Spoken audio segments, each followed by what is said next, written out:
Bismillahirrahmanirrahim. Assalamualaikum warahmatullahi wabarakatuh. Selamat berjumpa kembali dengan channelnya Serpehan Juang Jaya. Pada kali ini saya ingin menjelaskan beberapa buku media, buku pembantu administrasi di sekolah. Nah, buku administrasi di sekolah ini termasuk kepada standar pendidikan. Ya, artinya di dalam aturan akreditasi itu masuk kepada standar pengelolaan dengan aturan Permendikbud nomor 40 tahun 2008. Kemudian lagi sampai berubah yang terakhir tahun 53 tahun 2013. Jadi semuanya sudah diatur di dalam Permendikbud. Jadi mengapa di antaranya di dalam pengelolaan sekolah ini di antaranya ada buku induk, buku inventaris, buku perpustakaan, buku tamu dan lain sebagainya. Saya mau menjelaskan buku induk yang paling penting di sini di antara buku-buku yang lain. Mengapa buku induk ini dibuat? Ya. Walaupun sekarang ini sudah berubah dengan berbagai aplikasi yang ada, tetapi buku induk ini tetap sebagai cadangan atau sebagai penunjang ataupun pembantu di dalam administrasi yang lain. Artinya legalitas satu dokumen itu harus ada yang menandatangani, ya. Yang menandatangani itu misalkan saja petugas dari dinas, apakah itu pengawas pendidikan, ya, pengawas SMA, SMK, SD dan seterusnya, atau dari bagian sarana. Mengapa? Karena kalau saya bercerita dulu bahwa bila mana peserta didik tidak dibukukan, tidak diadministrasikan dengan baik, maka ujung-ujungnya adalah berhubungan dengan hukum, ya. Mengapa dengan hukum? Ini saya cerita sekilas. Jadi ada satu sekolah, katakanlah di negeri antah berantah gitu ya, seorang siswa mau meminta data. Kemudian karena tidak dibukukan, apakah itu kebawa banjir, apakah kebakaran, hilang. Sekolah tidak bisa menunjukkan data yang valid gitu. Nah, sehingga anak ini jadi bingung, malah marah-marah. Misalkan anak itu mau naik pangkat, mau karirnya naik, misalkan saja kopral ingin jadi letnan. Nah, dia ingin sekolah lagi, dia minta data dari sekolah gitu. Sekolah tidak bisa menunjukkan data-data yang akurat. Padahal dia bawa datanya misalkan yang rapat pendidikan agama misalkan itu 8, ini ditulis 7, ya jelas dirugikan. Atau pelajaran matematika asalnya 8 ditulis 6, karena dia punya data. Nah, sehingga dia ngamuk sang kopral ini. Nah, sehingga dia menaikkan permasalahan ini ke ranah hukum. Nah, itu. Jadi ini temuan. Jadi temuan itu bukan dalam bentuk uang saja, tetapi dalam bentuk data. Jadi harus hati-hati. Nah, saya ingin menjelaskan buku induk register peserta didik, ya, untuk SMK. Buku register peserta didik. Saya pakai kacamata dulu biar jelas. Di sini ada nama sekolah, misalkan SMK Hijau Merah. Alamatnya misalkan saja di Kabupaten Timur Timur misalkan, atau kelurahan Cikini, kecamatan dan lain-lain, ini diisi oleh tata usaha. Kemudian nomor statistik sekolah itu sama dengan NES atau NPSN, nomor pokok sekolah nasional. Nah, kemudian ada daftar isi di sini, daftar isi pemeriksaan buku induk siswa. Nah, ini nanti ada kolomnya. Nomor urut dalam buku induk siswa, petunjuk pengisian buku induk siswa, petunjuk umum, petunjuk khusus, daftar nilai, keterangan, halaman, jaga, tidak terpakai. Buku Indonesia dimulai dari nomor, misalnya nomor 1 sampai nomor 300 misalnya, dalam satu jurusan. Petugas, nah petugas di sini adalah petugas di tata usaha, ya, bagian urusan siswa. Kemudian sekolahnya Ahmad Dohiri misalkan, NIP-nya 1977 dan seterusnya. Kemudian lembaran yang kedua di sini ada yang namanya pemeriksaan buku induk. Nah, jadi setiap kurun waktu buku induk itu harus sering diperiksa. Misalkan menurut 1 hari apa, nama petugas memeriksa apa, misalkan seorang pengawas, jabatan pengawas. Catatannya apa di sini? Catatannya berarti hal-hal yang positif, misalkan buku induk harus didata dengan baik, harus berurutan dan seterusnya. Sesuai apa yang diperiksa, kelemahan dari sekolah itu apa oleh seorang pengawas. Kemudian di sini nomor induk urut peserta didik dalam buku induk register.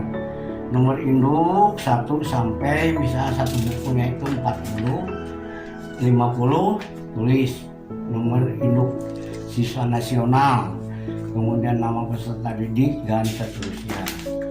Kemudian petugas ini petugas TU, petugas sekolah.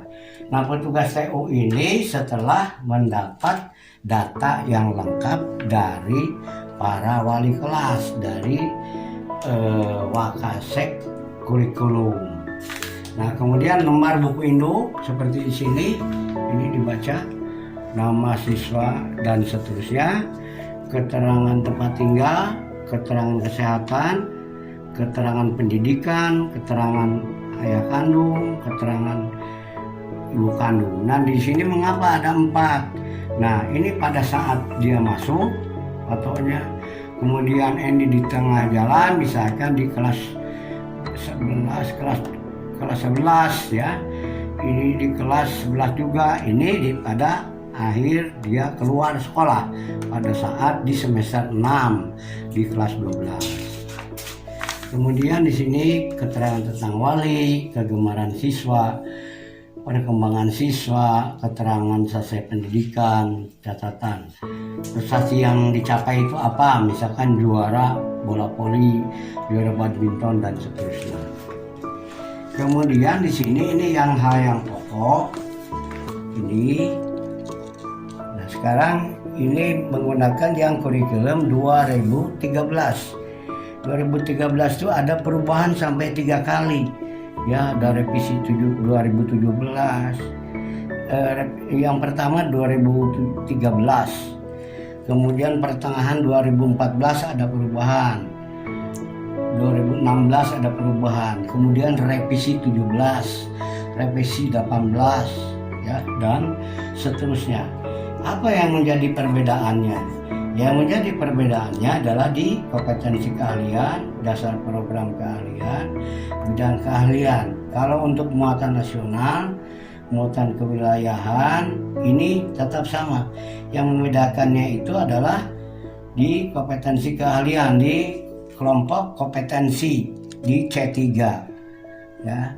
Di sini keterampilan yang dinilai itu pengetahuan K1 strip 3, K1 strip 4. Ini keterampilan, ini pengetahuan.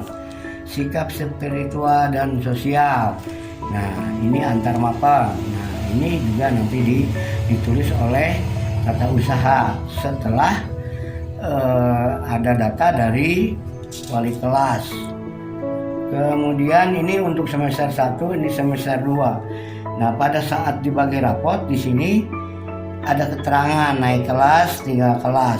Ini yang menandatangan adalah kepala sekolah. Tapi setelah itu masuk dulu kepada wali kelas dengan data-data itu. Kemudian ini untuk di semester 3 dan 4, kemudian 5 dan 6 ini sama seperti semester 1 dan 2. Nah, ya.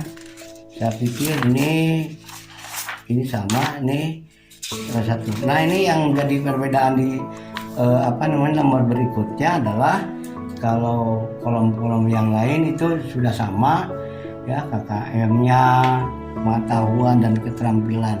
Hanya untuk di di semester 6 ini ada di sini berdasarkan hasil yang dicapai pada semester 1 dan 2. Artinya dia itu naik kelas, tinggal kelas, nilai ijazah, nomor ijazah, dan di sini dinyatakan bahwa dia itu lulus atau dinyatakan berijazah. Nah, ini adalah untuk SMK. Nah, ini lembaran yang pertama. Nah, ini lembaran yang sisa ini bila mana anak ini, siswa ini tinggal kelas, jadi ada cadangannya. Nah, ini untuk siswa pada absen nomor 2. Jadi kalau misalkan ini adalah untuk 50 siswa, ini satu lembarnya adalah 1, 2, 3, jadi 4. Jadi 50 kali 2 itu jadi kurang lebih lembaran buku induk ini kurang lebih hampir 150 lembar. Ini dan seterusnya. Nah, di dalam pengisian ini ya, di dalam pengisian ini ada yang namanya buku alfabet ya. Jadi anak ini masuk di A atau di B ya. Nanti akan dijelaskan berikutnya. Ini adalah buku induk yang sangat penting. Jadi bila mana tidak diisi, bila mana tidak ada dokumen yang valid, walaupun sekarang itu rata-rata sekolah itu punya aplikasi.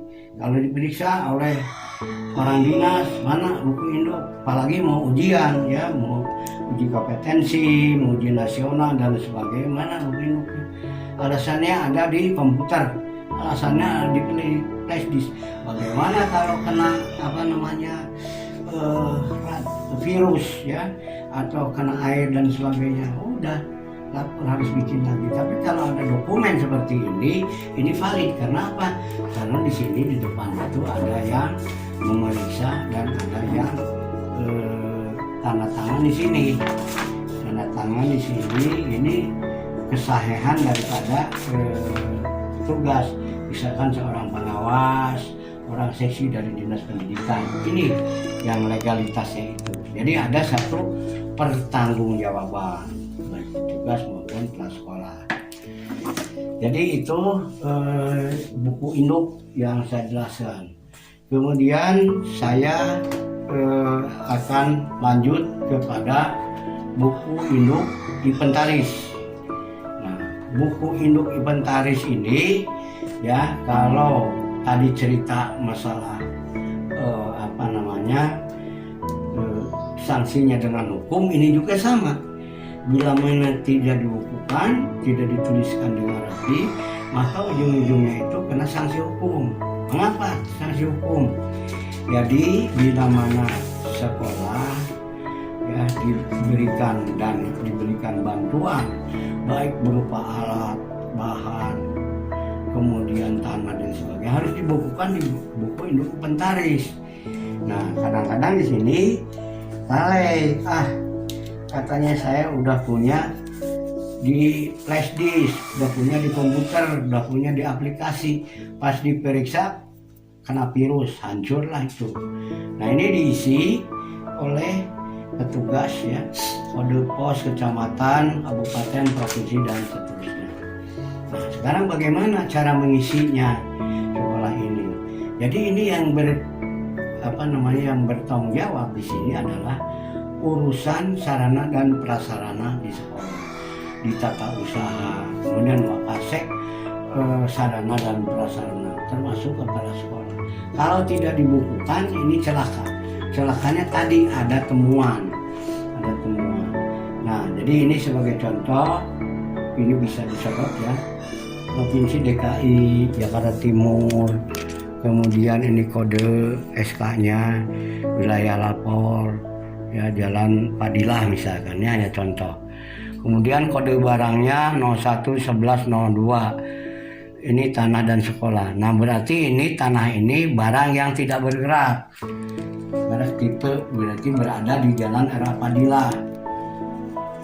Asal acara perolahan barang dari Pemda, bulan tahun misalkan saja tahun 81 bulan 5, ukuran barang misalkan 680 meter persegi, ini jumlah harga 17.200.000. Kodenya ini adalah 11, ininya A, kemudian keterangan polisi pemakai ini kodenya ini ya. Jadi di sini ada rumah dinas, ada mesin tik, rak buku, papan statistik, ini bisa lihatkan. Ya, ini papan tulis, absen dan seterusnya. Ini harus dibukukan. Jadi ada kode-kodenya, kode barangnya. Nah, setelah dia misalkan dapat lelang, jadi harus segera dibukukan. Ya, jadi ini masih banyak ya. Ini masih banyak. Kemudian barang inventaris ini model, tahun lapor, asal perolehan barang, tahun pembelian, jumlah ukuran, dan perubahan mutasi. Ya. Jadi ini buku inventarisnya ya. Jadi jenis barang, tipe, sertifikat, IMB, nomor pabrik, nomor chassis, bila mana mesin mobil, itu semua sampai sekecil-kecilnya didata. Nah jadi nanti ada acara namanya pemutihan.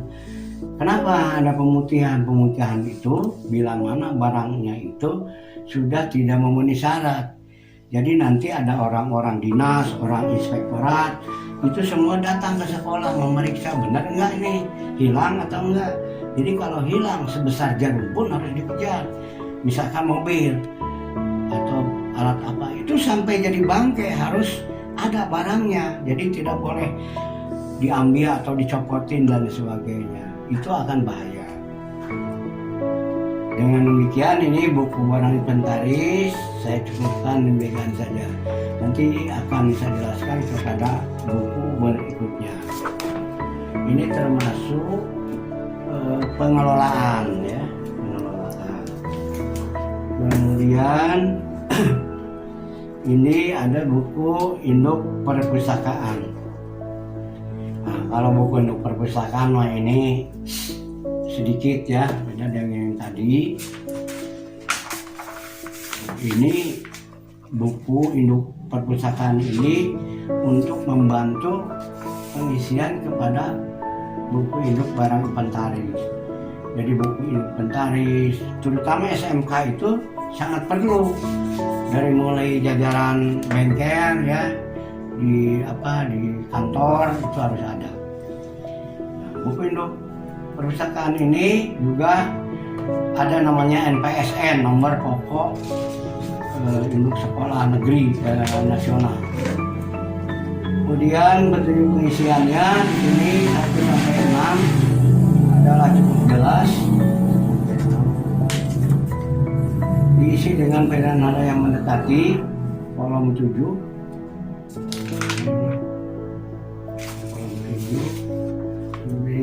Diisi dengan tanggal penyerahan sekolah pada guru petugas, diisi petugas penerima barang, cukup jelas, diisi kondisi yang terima baik, rusak, dan seterusnya. Nah, jadi ini induk perpustakaan ini kode barang, judul, tanggal perolehan. Perolehannya dari mana? Dari bos, apakah dari kiriman dari kanwil, dari dinas, jumlahnya berapa, nilai harganya berapa, perkiraannya. Nah, di sini di dalam kepanitiaan itu saya boleh cerita ya di sini. Ya, ada aturan dari Dinas DPPKA ya. Jadi di SK-kan oleh kepala sekolah dan dinas itu ada pengurus barang, ada penerima ada bendahara dan petugas ada pengguna anggaran. Pengguna anggaran itu bisa orang dinas, ya bisa juga kepala sekolah. Gimana aturannya, apakah sudah berubah atau tidak. Jadi ini pengurus barang ini harus PNS, ya. Jadi tidak boleh yang honor. Oke, ini sama. Tinggal lanjut. Mentari sudah. Kemudian ini SMP sudah. Nah ini aja nih. Kalau supervisi manajerial ini masuknya itu sorot ya. Supervisi manajerial semua sesuai dengan buku induk revisi 2018. Nah ini kalau supervisi ini termasuk kepada standar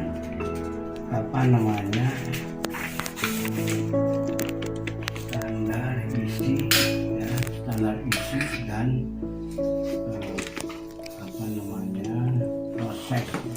proses di sini. Jadi instrumen pada kelengkapan admisi kelas. Nah jadi ini yang meriksa ini adalah guru senior, boleh kepala sekolah, boleh juga pengawas.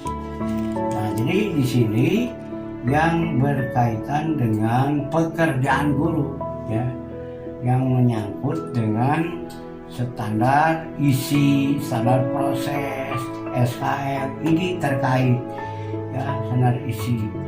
Ada pengisian alhamdulillah atas guru, catatan capsek, kemudian skornya, kondisinya ada atau tidak, grafik absen, perhitungan jam belajar, target kurikulumnya, persentase daya serap, grafik daya serap, target kurikulum dan grafik pencapaian target kurikulum.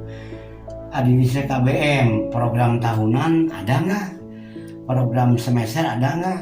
Silabus KKM, RPP. Nah ini tinggal dipertanyakan ke setiap sekolah. Apa sering disupervisi nggak? Atau karena ingin mau naik pangkat? Atau ada sesuatu baru bikin SAPA, bikin RPP, jadwal mengajar, agenda harian. Nah atau ada pemeriksaan atau ada akreditasi, baru budar gedor, bikin administrasi dan seterusnya. Nah maka ini administrasi ini harus diperiksa. Nah, kemudian di sini ada bank soalnya ada nggak? Instrumen tes, kisi-kisi, jadwal harian. Ya, coba ini disorot. Program pelaksanaan remedia ada nggak? Punya nggak? Kemudian sikap spiritualnya dan seterusnya. Nah ini tadi saya katakan, bila mana mau naik pangkat atau mau sertifikasi, baru budar gedor bikin administrasi. Nah di sini ada pengawas, guru mata pelajaran, kepala sekolah. Nilainya berapa di sini? A adalah 76 sampai 100, B 56 sampai 75, 26, 55 cukup dan seterusnya. Masuk kategori yang mana sang guru ini? Baik atau baik sekali. Nah ini banyak mas. Nah jadi ini ya. Nah kemudian ini penyusunan silabus, ya. Penyusunan silabus ini ada identitas sekolah, mata pelajaran, KIKD-nya ada nggak, materi pokok, materi pembelajaran, penilaian sikap, pengetahuan dan keterampilan ada nggak, memenuhi syaratnya di sini. Nah jadi ini real, ya. Di sini ada petugas, ada tanda tangan. Jadi kalau meriksa itu real, ada bukunya. Jadi bukunya itu karena jangan diabaikan, pelaksanaannya tanggal berapa gitu ya. Kemudian instrumen supervisi menentukan identitas sekolah, semester, alokasi waktu, petugas dan lain sebagainya. Jumlah ideal 60 kualifikasi, nilai persentase dan seterusnya, sama dengan yang tadi. Nah ini